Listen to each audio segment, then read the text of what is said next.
Warriors that have the direction, and yes, the O'Gorman Knights are on the board thanks to the leg of Andrew Pujato, the 5'10", 165-pound junior. And, you know, you were there at the Aberdeen Central game, the first game of the season, where Andrew Pujato missed, 3 field goals, including a PAT, 2 field goals and a PAT, I believe. And, those were a lot easier than this kick. This was not an easy kick for all intents and purposes. 35 yards on the left hash, but he put it through beautifully. Yeah, it really testament to his character there that he's able to have a slow start to the season and has been perfect since. Yeah, he really has. I don't think he's missed one. Didn't miss one last week, and Brett Byler, our sports brain over there, confirms. Good to see that with a young kid. Could easily lose a little confidence after a few misses, but he's responded nicely to his setback. Absolutely, especially considering he used to be a soccer player. And so, you know, he's known for his legs. And leaving soccer behind, playing football now exclusively, at least in the fall, and still relying on his leg and exceeding. So, special shout out to the Pujato family, though. I know them very well. Terrific family. Great family. Love them to death.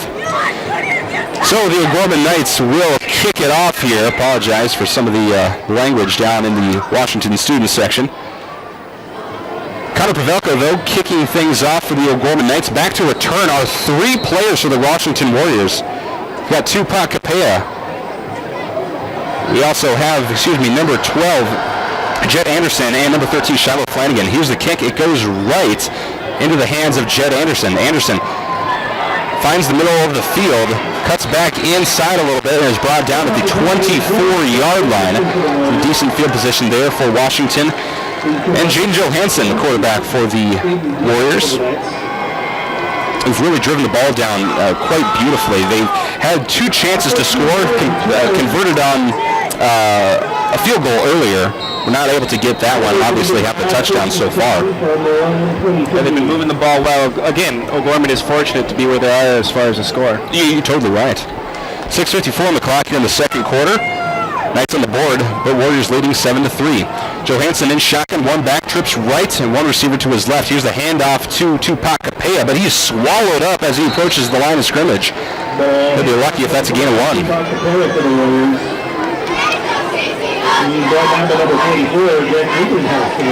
By the way, if you're not here at Howard Wood Field, just to kind of add to the scene setter of this cloudy, gloomy day here in Sioux Falls, fresh smell of meatpacking plant. John Morrell's there, not a sponsor, but have that whisking through the air. 2nd and 9 now for the Warriors at the 24. Johansson in shotgun, takes a snap, looks to pass, finds some open ground ahead of him, but still wants to get rid of it. Throws it down the field, and that is caught by number 15, Zach Hines, who went to the air and caught the ball over his defender, Zach Norton, number 13 for the Knights. That'll be a gain of about, 30 yards. Excellent catch there. You can see why he's getting attention from the college scouts. Yeah, we haven't addressed that yet. I mean, we talked about college a little bit, but I think we have about 6 or 7 Division I caliber football players here on this Washington team. I should specify that they have committed to play at Division I schools. Johansson fakes the handoff to Capella, keeps it himself, rushes up the right side, and that will be just a hair short of the first down. Gain of 8 on QB keeper. But Zach Hines and Seth Benson, the tight end and linebacker for the Washington Warriors, both going to SDSU. Go Jacks. And as I mentioned earlier, we also have the center, Will Farniak, going to Nebraska. Just mention a couple. So they gave him an extra yard. They'll bring up 2nd and 1 for the Washington Warriors on the O'Gorman 37. So Johansson is shotgun, 2 receivers to his left, hands it off to Capella. Capella jukes and jives, cuts up the middle of the field. Brought out at the 30-yard line. Gain of about 7 yards. Lost the ball as he fell to the ground, but they said the ground caused the fumble, so ball is down where it's spotted. Continuing 1st and 10. And Washington just marching the ball down the field. It's just kind of an unrelenting force. Yeah, they can move the ball at will at this point. Knights defense is going to have to find some answers here. 1st and 10 for the Warriors on the Knights 29. Johansson drops the pass, looks right, kicks it up, and just over the head of his intended receiver. My apologies, goodness sakes. The ball was intended for Logan Utek, but just a little too much zip and height. Knights had some pressure coming off the defensive ends there, but not quite enough. 2nd and 10 then for the Warriors, still on the 29. Ball on the left hash. And UTEC, check that, Johansson and shotgun UTEC out to the left and Flanagan to the right. Here's the snap. Johansson throws it left into the hands of UTEC. Charges forward after he catches the ball and is brought down after a gain of 8. And, I mean, Washington just looks like a well-oiled machine. Absolutely. I mean, that's why they have 40 state championships. They're right. A great program that knows how to coach teams and get their kids to do everything they can. Why they're ranked is one of the, I think USA Today came out with this thing, and they called them the greatest football dynasty in the state of South Dakota, as far as high school football goes, and one of the best in the country. 3rd and 2 for the Warriors. Knights 21 now. Johansson in shotgun. One receiver either side, but hands off to Capella. Capella charges left, picks up the first down before he's pushed out of bounds at the Knights' 17-yard line. Tupac again showing his speed there. Without that speed, it's not a first down, but with that speed, he gets more than the first down. The Knights don't look too tired at this point. Remember that the O'Gorman Knights only play one player both ways, and that depends on the kind of offense they're running. Sometimes it's none at all. It looks like they're kind of holding their own. But halftime will still be a welcome break.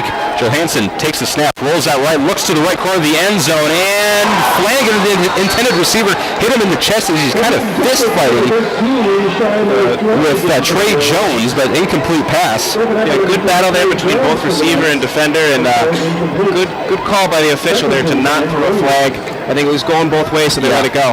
You're totally right. I think you could have argued that should have been a flag on Washington and a flag on O'Gorman, but at that point, if they're both kind of breaking the rules, then what's the point? Yeah. So 2nd down and 10 for Washington on the Knights 17 from the left hash. Johansson has 2 receivers to his left, 1 to his right. Capella in the backfield. Here's the snap. Hand off to Capella. Finds a hole up the middle and takes it. Gain 8 yards before he's brought down on the O'Gorman 10. Great push there by the Washington offensive line to free up Capella. Zach Norton on the tackle for O'Gorman. Same format as the last play. Washington wasting no time. It looks like the same play. Capella gets the handoff again, and the Knights can't answer. Capella charges forward for the first down, jukes and jives for a couple more yards, and is brought down at the Knights' 3-yard line. Check that, 4-yard line. It'll be 1st and goal for the Warriors on the Knights' 4. Johansson in shotgun with Capella back with him. 2 receivers either side and a strong offensive line. Johansson takes the snap, hands it out. No, fakes the handoff to Capella. Kicks it over to the left on the pass. Intended receiver was UTEC, but that falls incomplete just a little bit over his head. I should mention that was some great defense as well by Canyon Bauer and Nick Dillion. Yeah, they're good position there. They're where they needed to be to make the play. 2nd and goal for Washington now on the 4 still. Same format as last play. Split receivers, 1 either side. Capella behind Johansson. Capella has his number called, and he will almost make it to the end zone. Gain of 3 yards. Brought down by the tail of the shirt. Zach Norton there with great play to keep Capella out of the end zone.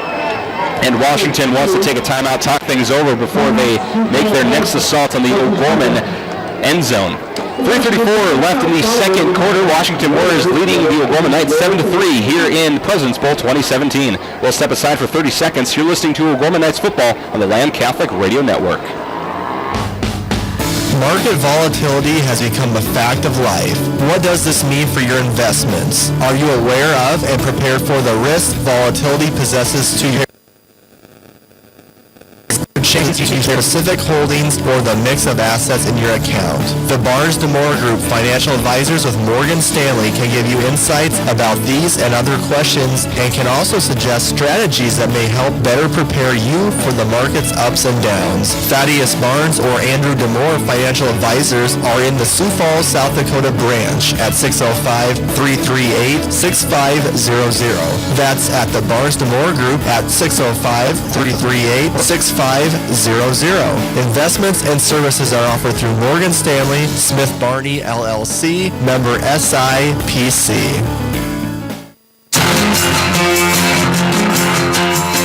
Welcome back to Howard Wood Field, President's Bowl 2017. The O'Gorman Knights trailing the Warriors 7-3. Warriors knocking on O'Gorman's door. Here's a handoff to Capella, and he trots into the end zone. Totally uncontested. Touchdown, Washington.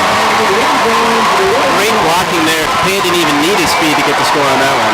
He used it, but didn't really need it. Yeah. Really conserve energy if he wants to play the entire game. And there we go.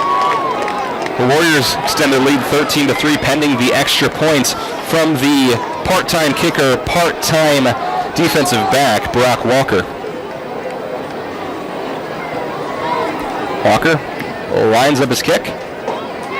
Here's the snap, the place, the kick. It is up and through the uprights. Good. Washington Warriors leading the O'Gorman Knights now 14-3 with 3:29 left here in the second quarter. As we approach the Knights halftime show, sponsored by your Knights of Columbus field agents, Jason Lewis and Keith Dickerman. I should let you know that our newest edition of Inside O'Gorman is going to be live for the second week in a row. Last week we talked to the newly ordained Father Joseph Schulten. But as we get ready for homecoming next week, thought we should probably prepare you for that and the upcoming inductees into the O'Gorman Hall of Fame. We'll have that information coming up for you at halftime. We'll also get you some scores from yesterday. That's all coming up in the Knights halftime show. Again, sponsored by your Knights of Columbus field agents, Jason Lewis and Keith Dickelman. So, Mr. High, I mean, as we're getting ready for halftime, O'Gorman's starting to they're starting to kind of fall into place a little bit here. I mean, it's taken them quite a bit of time, but they finally put up some points. They finally had a great offensive drive, but what do you see needs to be adjusted at halftime? I think you got to look at the defensive side of the ball. Offense seems to be getting it together, but Washington still is moving the ball at will. What about that Washington offense, though, is really giving O'Gorman such problems? Well, it's just the power that they have coming up on the run game and big offensive line that's pushing around O'Gorman's defense. I think size is really what it kind of boils down to, yeah. Yep. Totally agree. Washington gets ready to kick it away. That's Brock Walker with the kick. Back to return for the Knights is Amon Legacy and Trey Jones. This one is going to be short of the end zone. Trey Jones will take it. Charges up the right hash and is brought down at the 21-yard line while he sits on a Washington Warrior player. So Isaac Struck. The Knights offense will go back to work. The last drive yielded the 3-point field goal from Andrew Pujato to put the Knights on the board. Be interesting to see what adjustments Jason Poppinga has made this time around. It seems like he's constantly adjusting his offense, constantly making changes, which is testament to his coaching ability and the versatility of the kids playing. Absolutely. Struck and shotgun. Amon Legacy in the backfield, but the pass goes over to the left side on the screen to Kenyon Bauer. Bauer charges forward. It takes 4 Washington Warriors to bring him down, and he finally goes at the Knights' 28-yard line, gain of 8. Check that, they're going to adjust the placement. There's a gain of 6, my apologies. 2nd and 4 now coming up for the Knights. Also, I should mention that our live stream at lamradio.com is up and running. We had some problems a little bit earlier. That's up and running. Of course, you can listen to us there. Also, listen to us on 104.3 FM here in Sioux Falls, or you can listen in at the Lam Radio mobile app, which is excellent. Flag before the snap.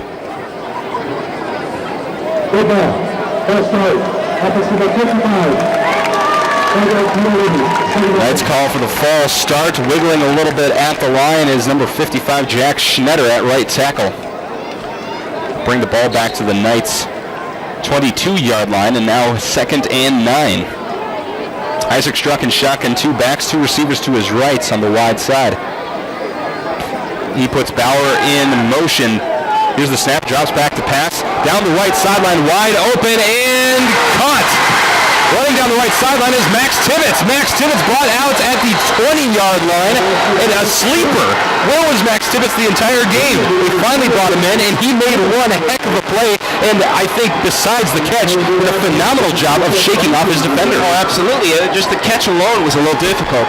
Had to really reach up, and then he regained his balance and kept running down the sidelines, and goes out of bounds right in front of his dad over there. I literally had to make a double take because I didn't even recognize him. He hasn't been in for a good portion of the game. At least we haven't seen him. Yeah, he's been quiet today. So 1st and 10 for the Knights now in the Washington 28. Best spot they've had so far. This handoff goes up the middle. And, excuse me, that's a QB keeper. No handoff that time. Isaac Struck will pick up about 2 yards. Another great ball fake from Isaac Struck. He's throwing me off. He's so good at it. He's very good. Maybe I just need to look harder. I don't know if they practice that or how they get him to be so good there, but I hope they practice that. I don't know. 2nd and 8 for the Knights on the 26 of Washington. Struck. Quick little blooper pass over the middle. Falls into the hands of Canyon Bauer. Yes, excuse me. He's going to be brought down to the 21-yard line for a gain of about 5 yards. He kind of snuck across the field there, and no one was really paying attention to him, and Struck found him. 3rd and 3 for the Knights on the Washington 21. Struck in shotgun, 2 backs. 2 receivers to his right, 1 to his left from the right hash. Here's the snap. Struck fakes the pass, keeps it himself, and runs into the back of his own right guard. Recovers and then is tackled by the Washington Warriors. Thanks to forward progress, there'll still be a gain of 1 to bring up 4th and 2 for the Knights. So at this point, you go for it, you kick the field goal. I don't know. I might take the points at this point, but it looks like the Knights offense, they're on the field right now, but they've taken a timeout, so we'll see what they do when they come out of the timeout. We'll see what Coach Popiga can write up or not write up here while the Knights take a timeout. 1 minute play here in the second quarter of President's Bowl 2017, Game 1. The Washington Warriors lead the Knights 14-3. We'll step aside for 30 seconds. You're listening to O'Gorman Knights football on the Lamb Catholic Radio Network. For 28 years, the Catholic Community Foundation for Eastern South Dakota has been helping donors express their gratitude to God for his many blessings by supporting ministries they designate, including Lamb Catholic Radio. Hi, this is Mark Enzemius with the Catholic Community Foundation. Learn more about how you can leave a legacy of faith by calling 605-988-3788 or visit cfesd.org. The Catholic Community Foundation, raising, managing, and distributing God's gifts to donor-directed ministries since 1987.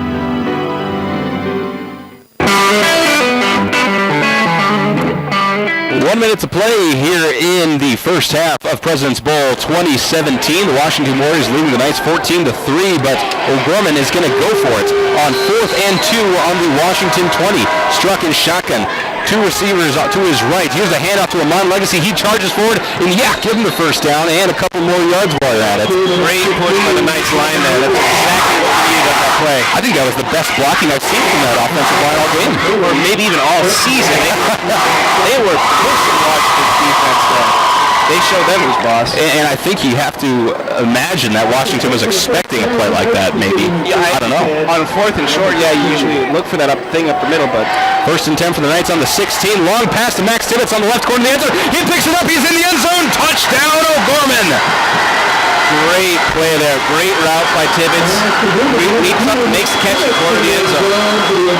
Max Tibbetts stretched his arms up in the air and did the little twinkle toe quick step just before he walked out of bounds. A terrific catch by Max Tibbetts to give the O'Gorman Knights their first touchdown of the game. It's really Max Tibbetts that drove the entire drive with that big long catch and now the touchdown. Andrew Pujato readies the PAT. Here's the snap, the place, the kick. It is a little slow, but it has the distance and is in the right spot to give them the extra points. 14-10, the O'Gorman Knights within 4 of the Washington Warriors. 40 seconds left on the board here in this second quarter. Let's step aside for 30 seconds. You're listening to O'Gorman Knights football on the Lamb Catholic Radio Network. Market volatility has become a fact of life. What does this mean for your investments? Are you aware of and prepared for the risk volatility possesses to your portfolio? Should you consider changing your specific holdings or the mix of assets in your account? The Barnes DeMore Group Financial Advisors with Morgan Stanley can give you insights about these and other questions and can also suggest strategies that may help better prepare you for the market's ups and downs. Thaddeus Barnes or Andrew DeMore Financial Advisors Advisors are in the Sioux Falls, South Dakota branch at 605-338-6500. That's at the Barnes Demore Group at 605-338-6500. Investments and services are offered through Morgan Stanley, Smith Barney, LLC, member SIPC. Coming off of a 14-yard Isaac struck to Max Tibbetts connection to give the Knights the first touchdown of the game. The Knights will kick it off. Score now reads 14-10 on the board. 40 seconds left in the first half. Pavelko puts it downfield, and it will be into the end zone after it tips off of a Washington Warrior hands, and they're going to call that a touchback. But, I mean, Max Tibbetts, wow. We knew the kid was fast. We knew he was athletic, but he did a phenomenal job not of only making those two great passes, but of getting downfield and beating his defender. Yeah, it really shows that he's really been working on what he needs to do to get on the field. Didn't see a lot of playing time last year, but this year he's really earning the right to be on the field. And we were just talking to his sister the other night, Catherine, Katie, about how, it was a little bummed because he hasn't been making a lot of these plays. I told her just to stick. I told her to tell him just to kind of stick with it, and obviously paying off. Paying off right there. Perfect example of hard work paying off. Jaden Johansson spread receivers, but he's got one back. Drops back. Hands off to Capella. Great fake there. Capella rolls up the right side, breaks two tackles, is finally pushed out of bounds at the Washington 33-yard line. Knights have to be careful. They can't let the Warriors move the ball too quickly here. Capella getting out of bounds and stopping the clock. 32 seconds remaining. Officially a gain of 14 earns the Warriors a fresh set of downs. Johansson, same formation as last time, except he's on the right hash. Johansson takes a snap from shotgun, hands it off to Capella. Capella jukes and jives and is going to be brought down after a gain of only 2 or 3 yards. This time the Knights did a great job of kind of swarming Capella, not letting him break out. Because when Tupac Capella breaks out, he's gone. Yeah. Like Kenny Bauer in that way. Well, you can't let him get free. 2nd and 8 now for Washington. Clock ticking past 10 seconds. Jaden Johansson, long ball to the middle of the field, finds Utech in O'Gorman territory. He's brought down at the 47-yard line.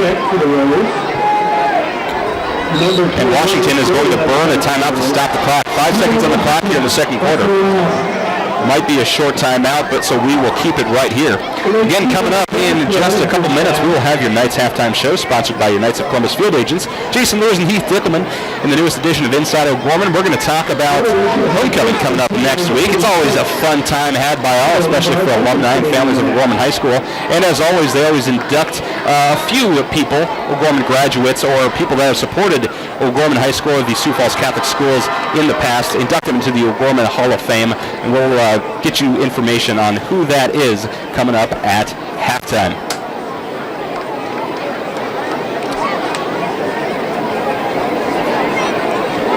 By the way, a decent crowd here at Howard Wood Field.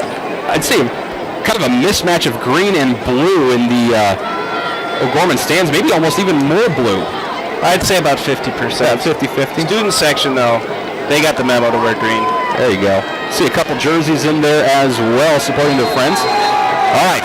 Both teams are back on the field. 1st and 10 for Washington on the O'Gorman 46. Johansson drops back to pass. He's going to burn every second he has. Heaves the ball down the right sideline, looking to the end zone. Taken to the sky is every player in that area, but the ball sails out of bounds. Nobody's able to catch it, and that will be your first half.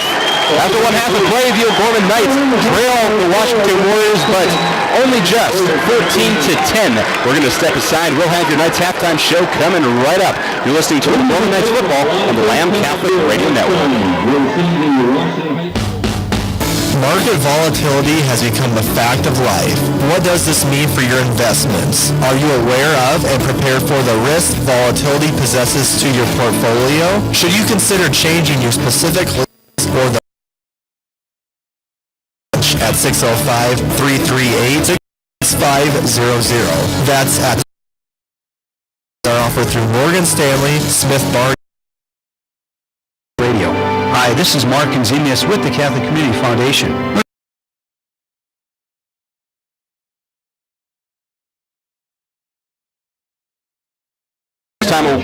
Any team has scored a touchdown on the first starting Washington defense this season. Yeah, that's great testament to how hard they've been working on offense and what Poppinga was able to do after a couple slow series where they only had about 3 plays each in those series. But Poppinga made some adjustments and now they're moving the ball really well on offense.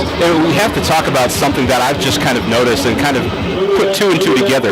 Jason Poppinga hadn't played Max Tibbetts, who scored the touchdown from the Isaac Struck connection. He hadn't played pretty much the entirety of the game until about 3 or 4 minutes left in the second quarter, and then he showed up and made 2 really big plays, and Washington didn't know how to defend them. Washington kind of runs more of a traditional defense and doesn't do a lot of changing. They kind of set their defense based on what they know about the team. So when Jason Poppinga threw Max Tibbetts in there and ultra-realistically switched up the O'Gorman offense, it kind of left Washington sitting there trying to figure out what they're going to do. Yeah, that's one of the O'Gorman's strengths is we have so much depth at the wide receiver position that no matter who you're throwing out there on the field, you got 6 to 8 guys that can go out there and be productive at the wide receiver position. So that is a great challenge for any team that plays O'Gorman is how do you defend these O'Gorman wide receivers? I mean, you had Max Tibbetts make some tremendous plays, some great athletic plays. He just did a great job. I was super impressed on the 2 plays that he was in on, but they were big plays. Kenyon Bauer, of course, doing a great job so far. Even Trey Jones getting in there just a little bit to kind of mix things up a little bit. But as far as passing goes, I mean, the O'Gorman Knights have only put up 92 yards passing versus 121 from Washington. They're averaging about the same, though. The Knights 10 for 14 versus 10 for 17 from Washington. So the pass game is staying strong. Rushing game is a little bit different, though, for the Knights so far. Only 54 yards versus 61 from Washington. I mean, the funny part about these 2 teams is they're so similar in the offense, the way they run things. A little bit of really strong run game, and then a lot of really strong passing. Yeah, it goes back to the old adage, run the ball to set up the pass. And, right. Washington has been doing that really well. They got their powerful running back, the speedy, quick, blanking on his name, Tupac. There he is. Capella. Wow. How do you forget that name? But yeah, Washington, they can move the ball, and they're doing it so far, and O'Gorman has to figure out what they got to do on defense to slow that down, otherwise they're we haven't seen yet. Yes. Penn Johnson, yes, he could show up too. So again, great depth.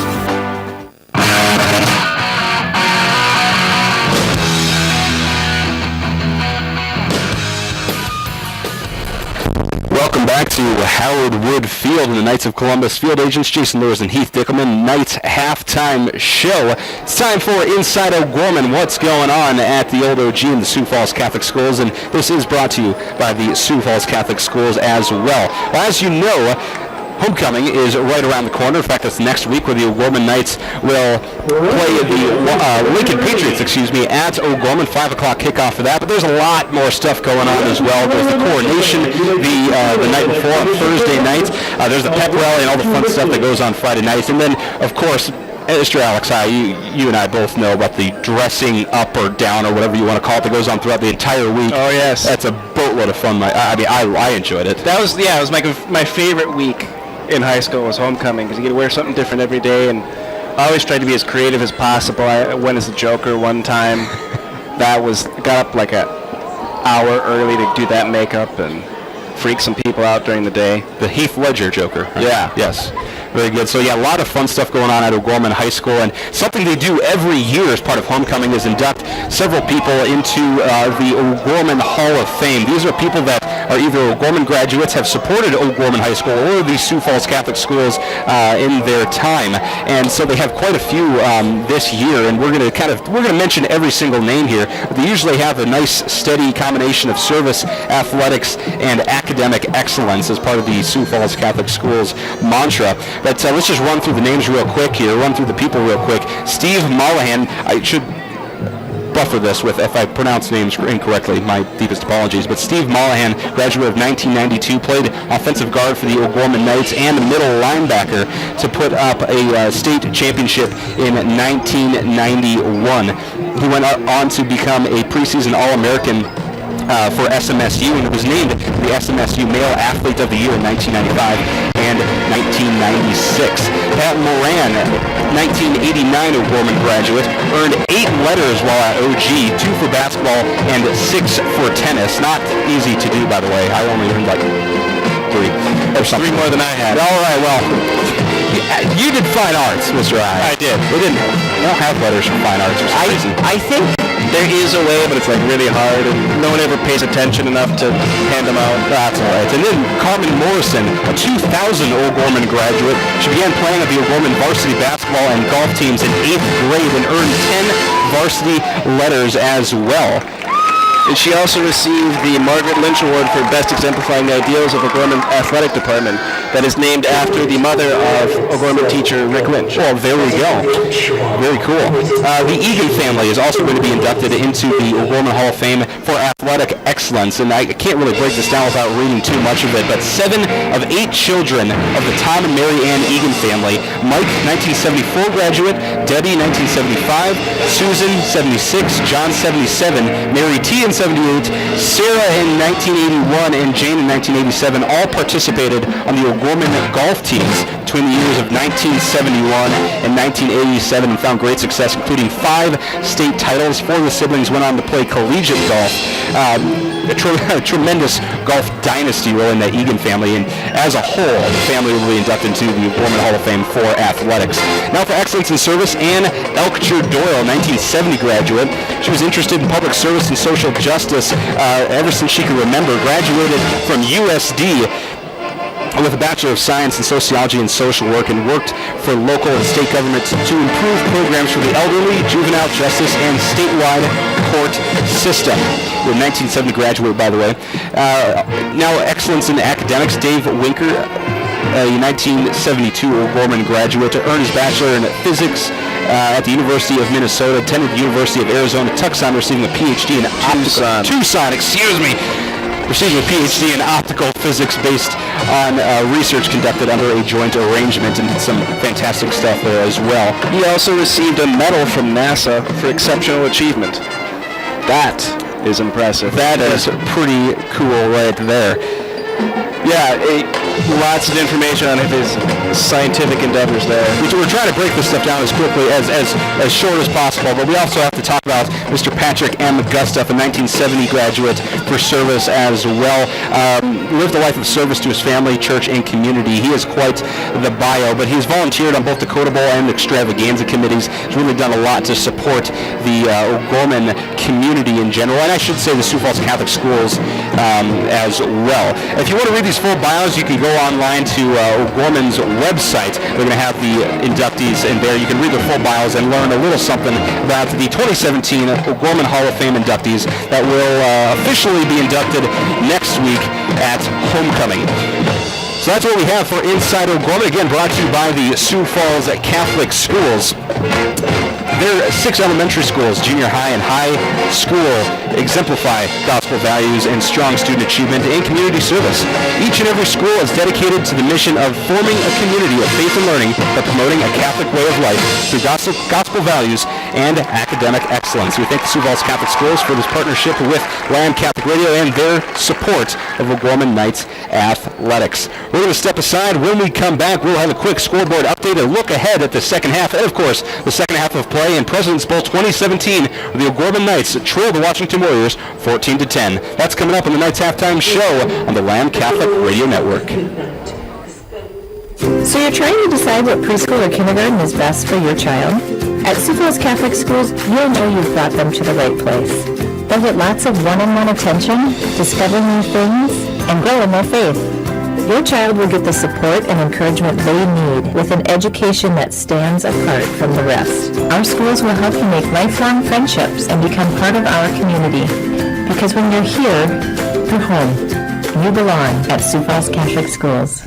Your family is depending on you. Your family is looking to you to make sure that you're in taking care of the Knights of Columbus Insurance offers the protection they need. Whether it's term life or whole life, long-term care insurance, disability income insurance, annuities, retirement planning, estate planning, or an insurance analysis. Please call Jason Lures at 605-270-3463 or Heath Dickelman at 605-351-7978. Knights of Columbus Insurance.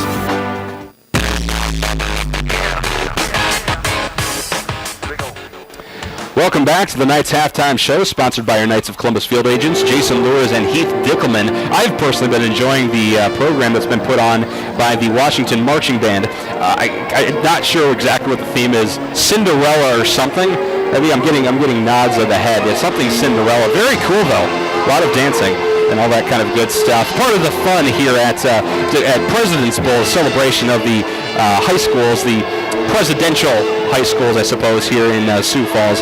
So kind of like their version of Dakota Bowl. It's always a lot of fun, though.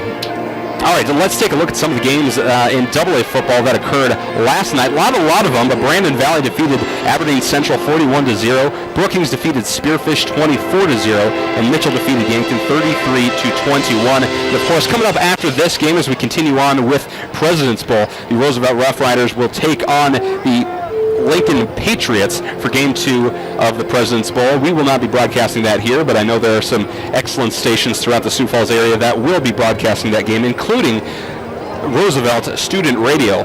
I'm not exactly sure how you'll listen to that, maybe on the Cube or something, but they're there, they're doing it, and it's a lot of fun. Well, Mr. Alex High, we saw some good stuff in the first half of play. We saw some things that really concerned us, especially towards the beginning of the game. I mean, O'Gorman shaped up a lot in the second quarter. I mean, a lot, and looked really good. And obviously, I mean, scored 10 points in the second quarter, and that's tremendous.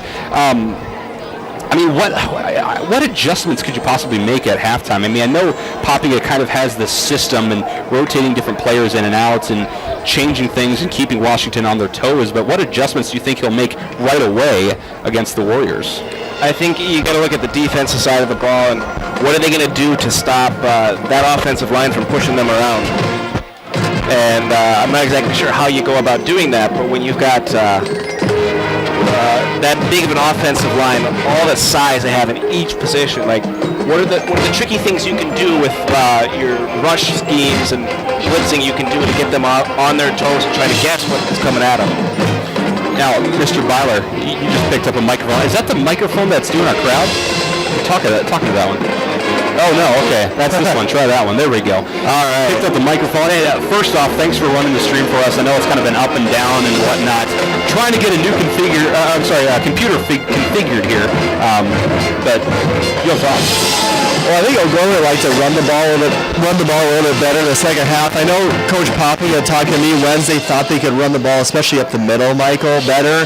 And we've seen 2 or 3 3rd-and-1s just get stuffed, and that's drive killers. So I think they're going to continue to try to run the ball a bit more offensively better. I think that's, and then defensively, our rush defense against Tupac has been excellent. He really hasn't got loose, and he's made a lot of people miss to get his yards. I think if you're defensively, the passing attack for Washington might be a bigger concern in the second half than the rushing attack because they have a lot of big receivers that have been able to get open in the first half. But, I mean, what helps that is pressure on the quarterback, too. Maybe those Aiden Thomas, Noah Reese can get some pressure on Johansson.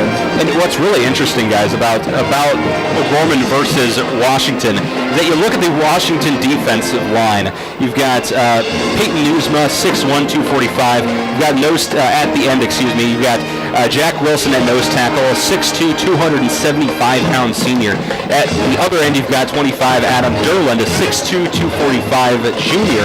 I mean, these are big guys. That linebacker, I mean, they're all 6 foot, and they're all about 200 pounds. And you're going against an O'Gorman offensive line where they're all about 6 foot, and they're all, maxed out at about 250, and that might even be a generous weight. I mean, the size difference is pretty big. You go back to when Tom, when you're doing the offense is absolutely key. You can see what's been changed at the trend.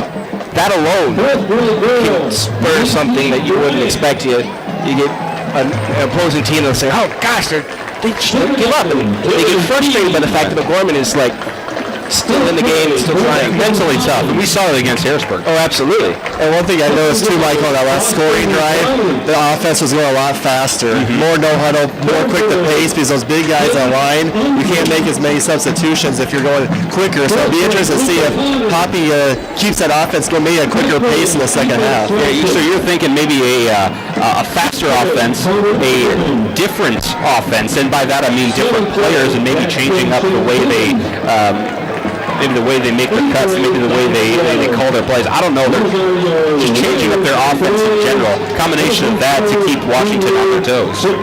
Yeah, absolutely. And use your weapons. You saw Max Tibbetts that last drive. If they're going to focus on Canyon, take him out, try to take, he's going to get a lot of attention.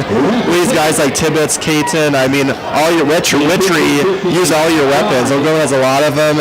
Coach Poppy knows how to give him the ball. Can they protect Struck enough, allow him to make those throws?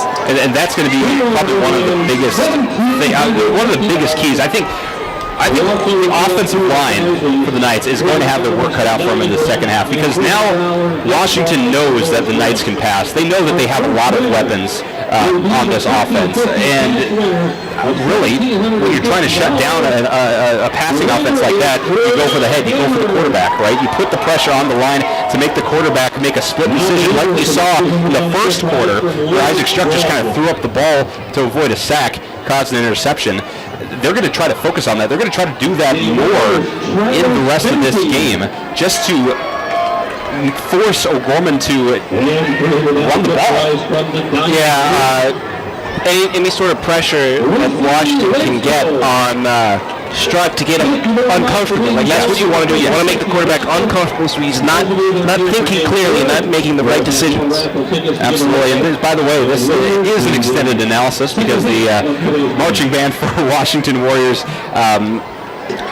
played a little bit long, I suppose, but the clock is set at 12, so I'm not exactly how much time we're going to have. So while we're waiting, we're going to hear from some of our sponsors. We'll take a 1-minute break. We'll be back with the second half of today's game between the O'Gorman Knights and the Washington Warriors. You're listening to O'Gorman Knights football on the Land Catholic Radio Network. Big Rig Barbecue brings a Texas-style barbecue to South Dakota. They use a real wood smoker for all their meats, every single day. Big Rig Barbecue serves sliced brisket, pulled pork, chicken, and ribs. They offer pre-orders for smaller events and gatherings and cater for large events including parties, meetings, and graduations. Big Rig Barbecue's new sit-down location is on the corner of 41st and Minnesota. Their website, BigRigBBQ.net. Big Rig Barbecue is proud to support the Sioux Falls Catholic Schools. Market volatility has become a fact of life. What does this mean for your investments? Are you aware of and prepared for the risk volatility possesses to your portfolio? Should you consider changing your specific holdings or the mix of assets in your account?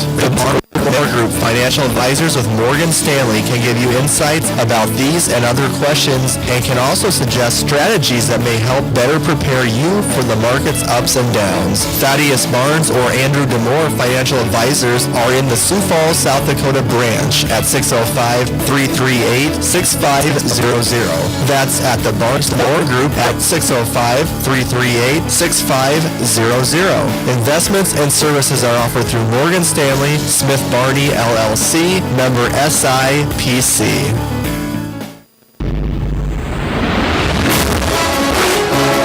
Welcome back to Howard Wood Field Presidents Bowl 2017, and both teams are on the field to start this second half. You've been listening to your Knights halftime show, sponsored by your Knights of Columbus field agents, Jason Lures and Heath Dickelman. Real quick, Mr. High, something O'Gorman needs to focus on to come away with a win against Washington in the second half. Defense. Well, one word, defense. You're not going to win this game unless the defense can hold off Washington's powerful offense. Agreed. And speaking of defense, the Knights will start on D as they get ready to kick it away to Washington. Back to return for the Warriors. Is Nate Freese. Jet Anderson. Here's the kick. It sails into the end zone and will be a touchback. So Washington will get it on the 20. And I think that's probably intentional. Trying to keep the ball out of the hands of those tremendous returners from Washington. Again, they got great speed in all positions there. 14-10 as we start to this second half. It's a little bit of a cool afternoon. High in the 74, I believe, is the last time I checked. So not super warm, but cloudy and a steady wind. Here's Johansson, his shotgun one back, 2 receivers to his left. Hands it off to Capella. Capella sweeps left and will pick up about 5 yards as he stumbles out of bounds to the O'Gorman sideline. By the way, Washington moving from my left to my right. O'Gorman will move from my right to my left. And the Knights rocking the gray pants, white jerseys with the silver letters and numbers. The new jerseys. The new jerseys, yes. And those new helmets, too. That are beautiful, beautiful. Absolutely beautiful. 2nd and 5 for Washington on their own 25. Here's the handoff to Capella again. He finds a hole, jukes and jives, breaks past the entire O'Gorman defense except a couple, and it's the safeties and corners that are able to bring back Tupac Capella, except he was able to break past the 50-yard line and into O'Gorman territory. The ball's going to be spotted at the Knights 47 for a hefty gain by the running back. Not only is he fast, but he can break tackles really easily. Just a slick player. On the tackle was, Nick Billion, Zach Norton, and Trey Jones all ganging up on Capella. 1st and 10 for Washington. Johansson has trips right and Capella in the backfield. He hands it off to Capella. This time, Capella will be held to 1 yard. He's wrapped up by the end, Noah Reeves. Great effort there to get him and prevent another big run. And just like I said, defense. I mean, Capella is a tremendous runner. He might be one of the best running backs in the state of South Dakota. He's probably, I haven't heard if he's going to go play college ball or not, but he very well could. He's a junior right now, isn't he? So that's right, yeah. He's still got time to make a decision and impress a few more coaches. Absolutely. 2nd and 9. Here's the handoff to Capella again. He'll pick up 1 more yard before being brought down by the linebacker, Evan Witry, and John Binstock. Washington really showing that they're going to feed Tupac Capella there. They've been handing the ball off pretty much every play of this drive and kind of tipping the hand of what Washington wants to do in the second half on offense. Now the question is, are they doing that to try to open up the pass game? Well, it's 3rd and a little bit longer, so we'll find out right here. 3rd and 8 for Washington on the O'Gorman 45. Johansson, 2 receivers to his left, 1 to his right. Here's the snap. Fake handoff to Capella. He drops back the pass, fires it over the middle, and incomplete. Incomplete. The ball was caught momentarily by Zach Hines. As he hit the ground, he lost it, yielding an incomplete pass. So Washington looks like they're probably just going to have to punt it away. So in comes Brock Walker, looking like he's going to punt the ball away. I think it's just a hilarious combination, by the way. Kicker and defensive back. Safety and kicker. Well, Puhana plays a little defensive back. That's right. Okay. That's not that weird. But he starts both. Yeah, that's... you don't see that often. But he will punt it away at about the 40-yard line. Back to return for the Knights is Trey Jones. He waves away his teammates, and the ball will settle down at the Knights' 12-yard line. And that is where Isaac Struck and the Knights' offense will go to work for the first time in this half. We'll see what Jason Poppinga and the rest of the O'Gorman coaching staff drew up at halftime to keep Washington on their toes. 9:44 left in the 3rd quarter. Warriors lead the Knights, by the way, 14-10. Here come the Knights. Struck in shotgun. He's got 2 backs, a familiar setup from what we've seen. He's got a wing back on the right side of the line and 2 receivers either side. From the left hash, he puts Canyon Bauer in motion, and Canyon Bauer will get the screen over on the right. Bauer stiff arms 1 player and is knocked out of bounds after a gain of about 7 or 8 yards, excuse me. He had 2 or 3 Washington defenders sprinting at him. He's still able to pick up a good gain there on. So great speed and great effort there from Canyon Bauer. In correction, a very unfavorable spotting of the ball will actually only give Canyon Bauer a 5-yard gain. So they'll bring up 2nd and 5 for the Knights on their own 17. Ball on the right hash. Struck, same formation as last play, except the 2 receivers are on the left this time. He puts Bauer in motion again from the backfield to the left. He's looking to Bauer to pass. He throws it, hits up Bauer. He comes down with the ball at the 30 and at the 40. He's going downfield, 1 player to pass, and he's going to be brought down as he enters Washington territory at the 36-yard line. He's moving to the right and cut back towards the center. If he'd have stuck more to the sidelines, he might have gotten a little bit more out of that. But great play by Bauer. He was reading his quarterback. He looked like he was going to go way to the left sideline, but he cuts in to catch the ball, then takes off towards the right and And so it's a great run. Some tremendous downfield blocking, by the way, by I believe that was Penn Johnson, and I think that was Evan Witchery, maybe even down the field. First and 10 for the Knights on the Washington 35. Here's the sweep out to the left side. That looks like it is Trey Jones on the carry. He'll maybe pick up a yard as he sweeps out from right to left.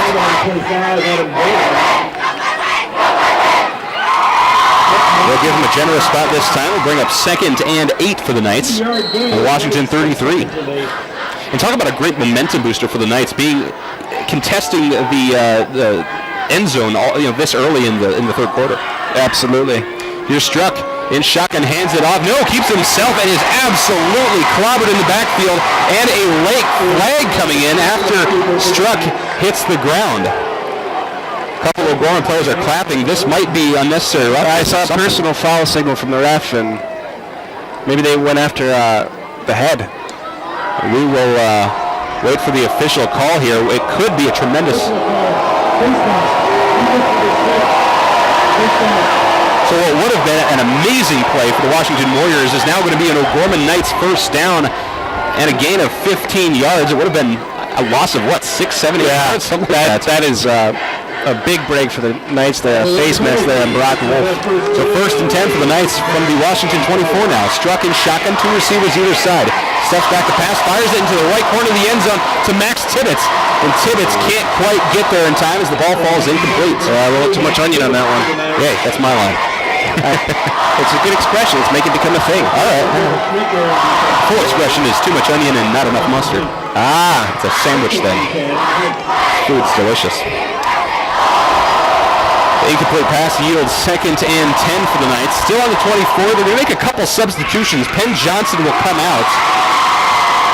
And they're going to bring in... It looked like Billion there. Yeah, Nick Billion stepping in. One of the many tools at the disposal of Jason Poppinga. Wiley Caton also in for the first time. Trips right for Isaac Struck. Takes the snap, drops back. Looks to the left corner, though, and the ball is caught. Kenyon Bauer breaks a tackle, and no, they said he stepped out of bounds before he was able to trot into the end zone. Stepped out at about the 7-yard line, but regardless, it'll be an O'Gorman first down. And there they are, the Knights knocking on Washington's door. Yeah, despite being called out of bounds, Kenyon Bauer broke free there, and great effort there, even though he wasn't. He might have been out there, but looking at the replay over there. Good call by the officiating crew. Yeah, let's see if the Knights great effort here. There. Struck in shotgun, one back, trips right, hands it off to Amon Legacy. He goes helmet to helmet with the linebacker stepping up to make the play. He'll pick up about 4 yards in the carry. Yeah, he got past the Washington defensive line quite easily, but then saw nothing but black jerseys in that linebacking corridor. Seeing a lot of helmet-to-helmet contact here as well, which is not unusual for Washington. I mean, and I'm not saying that's bad, what they're doing is bad. They just are so physical that they love to drop their shoulders and hit you as hard as possible. That's just good coaching is what that is.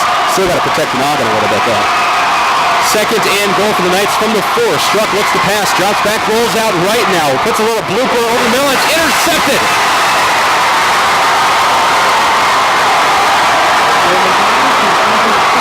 Pass was intended for Max Tibbetts, but stepping in front of him is number 20, Aiden Diedrich, to intercept the ball at the 1-yard line and dash the O'Gorman offensive drive. That is a total buzz killer right there. Knights inside the 5-yard line, 7-yard line, and turn the ball over there is going to shift the momentum in a huge way to Washington, and that's not what you want if you're O'Gorman. But they are, looks like, inside the 1-yard line. Let's see if the Knights defense can maybe pick up a safety here. Jaden Johansson comes out, like Alex said, within the 1. He's in shotgun, 1 back, 2 receivers either side. Or 1 receiver either side. He hands off to Capella. Capella picks up a couple yards. We'll give him 2. Bring up 2nd and 8. Because right now, if you're Washington, all you need is just a little bit of space. There is an injured Warrior on the field. Looks like some cramping going on down there. Yeah, they're stretching out his hamstring. Can't see a number though. As Logan Utek helping out his teammate on the field. Now that I think about it, I see a towel and don't see... Oh, no, there he is. I thought maybe it was the quarterback, Jaden Johansson, but no, he's okay. Trainers are on the field now helping out the injured Warrior. O'Gorman's going to take a little bit of a break, get some water and a pep talk from head coach Jason Papiga. Let's see, the injured Warrior was number 9, Peyton Janke. He's walking off on his own power. He's okay, getting some water, got everything stretched out. He'll have to sit out at least one play. O'Gorman retakes the field. It'll be 2nd and 8 for Washington. Ball on their own 3-yard line. 7:27 on the clock here in the third quarter. Washington still leads 14-10. Johansson comes out in shotgun. He's got Capella behind him, 2 receivers to his right, nobody to the left. Here's the snap, handoff to Capella. He finds a hole, breaks pass, picks up the first down, 1 player to beat, and gets a big bear hug. Out on the right flats from Trey Jones. A great job by the senior to stop Capella, because if let's face it, Capella got past Trey Jones, there'd be nobody in front of him. Maybe setting some records with that run. 1st and 10 then for Washington from their own 13, wasting no time on this offense. Johansson has 2 receivers to his left, but hands the ball off to Capella. Capella finds the same hole as last time, breaks past 1 player, and is tracked down by number 13, Zach Norton, the end. That play looked dangerous. If he had a little more real estate to the right of him, he could still be running. Washington was within the 1 and now is at their own 39-yard line, but they want to talk things over a little bit. 6:59 on the clock here in the third quarter. Knights trail 14-10. You're listening to O'Gorman Knights football on the Land Catholic Radio Network. For over 50 years, Catholic Family Services has been helping people throughout the Diocese of Sioux Falls discover hope within themselves, their environment, and the power to grow. The counselors at Catholic Family Services are licensed caring professionals, experienced in assisting individuals and families seeking personal wellness and healthy relationships through individual, family, and group counseling. Catholic Family Services, offering a gift of hope with offices in Aberdeen, Brookings, Gettysburg, Pierre, Mitchell, Yankton, and Sioux Falls. Call 1-800-700-7867 for an appointment. Crossroads Book and Music is a local source for Catholic gifts and supplies. From rosaries and medals to books and Bibles, Crossroads is here with materials to help individuals in their walk with Christ. Crossroads also features a large line of personalized gifts that are great for weddings, anniversaries, birthdays, or any special occasion. Crossroads Book and Music, 41st Street and Grange Avenue in Sioux Falls.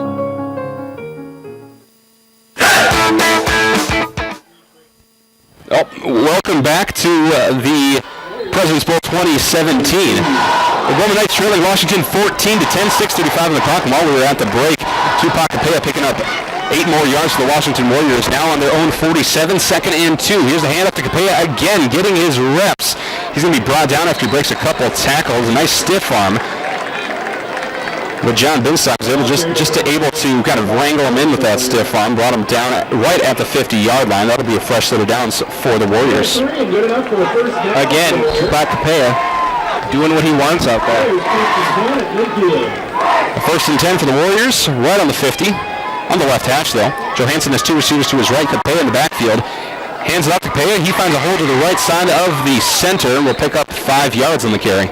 And you're right. I mean, Capella really has the entire field to work with, it seems. I mean, he's been getting pretty much every single call of this drive, and his offensive line is making holes for him. Yeah, again, that big old offensive line for Washington. Doing what they do best and shoving O'Gorman's defense around. 2nd and 5. Ball in the 45. O'Gorman 45, that is. It's a fake handoff to Capella. Johansson rolls out right and hits up number 15, Zach Hines, about the 40-yard line. He's going to be pushed out of bounds just shy of the first down. They're going to spot it at the O'Gorman 41.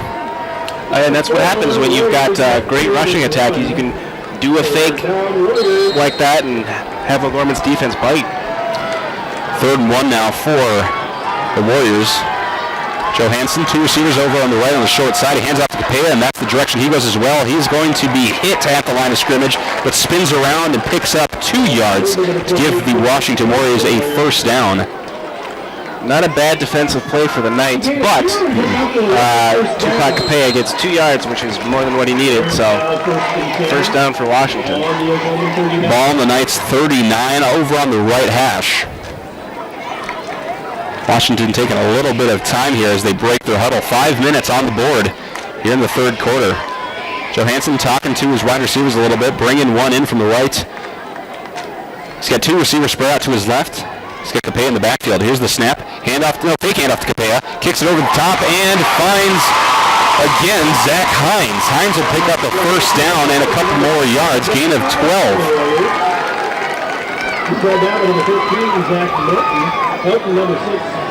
Ball's going to be placed at the O'Gorman 28-yard line, and the Knights are having a hard time containing this pass attack and the rush game from Washington. Just in general, having a tough time with this offensive drive. Same formation as last play. This time the handoff to Capella. He finds a hole on the right side of the line, tripped up and regains his footing. He pushed out of bounds by Binstock. They're going to mark him down at the Knights 12-yard line.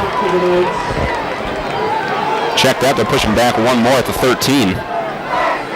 Fresh to the downs for Washington, though. Just marching the ball down the field and burning the clock.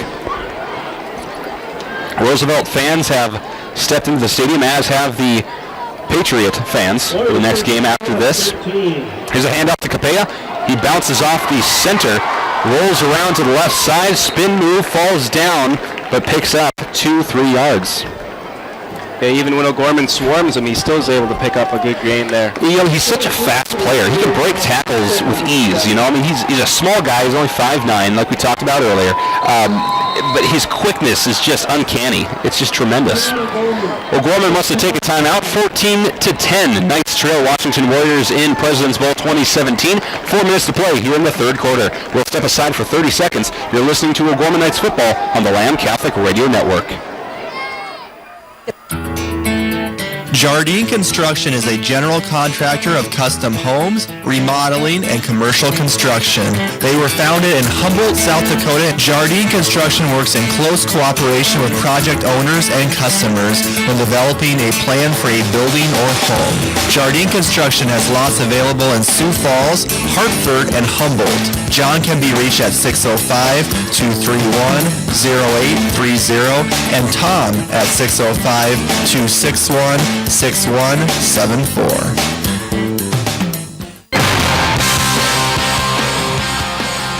After burning their second time out, the O'Gorman Knights are going to try to write up a bit of a plan here against the Washington Warriors. Knights trail 14-10 here at Howard Wood Field. 4 minutes to play here in the third quarter. The Knights right now getting a pep talk from defensive coordinator Shannon Poppenville, Yeah, the Knights coaching staff was talking to him pretty much nonstop during that timeout. They are not happy, and they've got a lot to say to their defense right now. Washington has had a tremendous run game this entire drive. Reminder, they started at the 1-yard line, their own 1-yard line, and now at the O'Gorman 11. So 90 yards they've basically run. They've had 2 good pass plays, but they've only been for about 10 yards or so. Johansson comes out in shotgun, 2nd and 8 from the Knights 11. Hands it off to Capella, though. He swoops around the right side, is brought down after a gain of about 2 or 3 yards. Capella certainly earning his keep so far in this game. I don't have the official numbers right in front of me, but he would make up most of, if not all of the rush yards for Washington, which is in excess of 200 yards. Washington looking at 3rd and 5 from the right hash from the Knights' 8-yard line. Johansson has 2 receivers to his right on the short side and Capella in the backfield. Johansson takes the snap, hands it off to Capella. He finds a spot in the middle, cuts up, and dives in the end zone. Touchdown, Washington. Again, Capella just running where he wants to run and where he wanted to run that time in the end zone. Oh, but he's coming up a little limp here. That could put a real damper on Washington's second half efforts. You know, he was holding one of his knees earlier on. Got that adjusted a little bit by the trainer. Still limping, but honestly, he probably deserves to take a couple beats on the sideline. He basically ran the entire length of the field. Yeah, it doesn't appear to be anything too serious. He is walking off under his own power, but something to keep an eye on for the rest of the half. Brock Walker will attempt the PAT.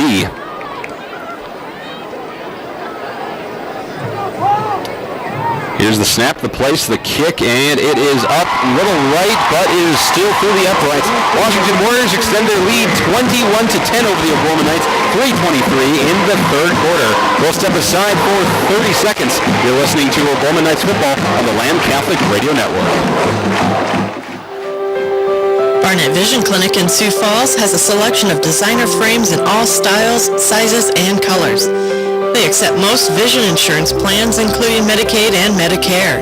Barnett Vision Clinic is offering a same-day pay for patients without vision coverage. To schedule an appointment, their number is 605-335-7757 or barnettvisionclinic.com. Barnett Vision Clinic wishes all the high schools the best in this upcoming sports season.